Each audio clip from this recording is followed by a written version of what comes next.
Good morning, everybody. It's Andrew Henderson with another I Used to Be Fat and You Can Used to Be Fat Too video. And today I want to talk about a concept that it's been on my mind a lot. I think in an ideal world, we start life pretty straight up and down, pretty able to stand on our own.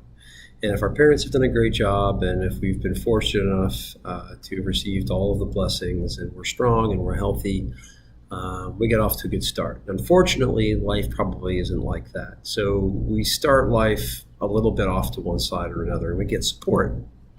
And as we grow older, we start to lean more, I think, to the left, to the right, and we strengthen that support. And for me, it takes on the mental image of scaffolding, right? So if you imagine this building and it's going straight up and it starts to lean over, and we start to build scaffolding to hold it up, we're able to maintain support and continue to go forward.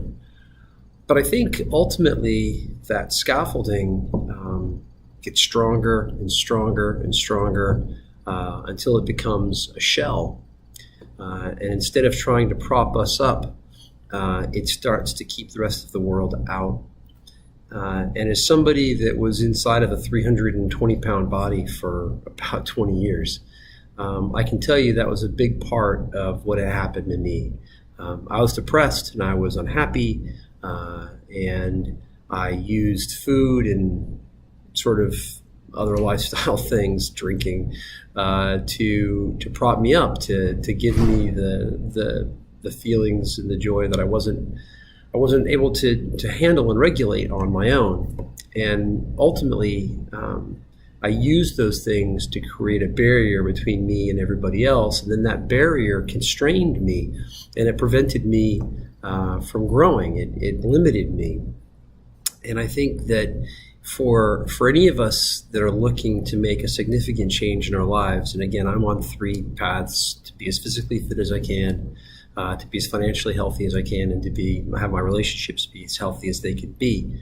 I have built scaffolding in all of those areas of my life to keep me up, to prop me up, to give me support. Over the last year, I've begun to really understand that the people I think that are successful in those areas of their lives use that scaffolding properly, and then they tear it down once they're straight up and down, and they put new scaffolding up so they can grow higher and higher and higher and become more and more successful. And that's what I'm trying to do. So I'm definitely taking affirmative steps every day to try to shore myself up, to be strong as I can be, and then to build the next level, and to take stock, and to build the next one, and to take stock, and to build the next one.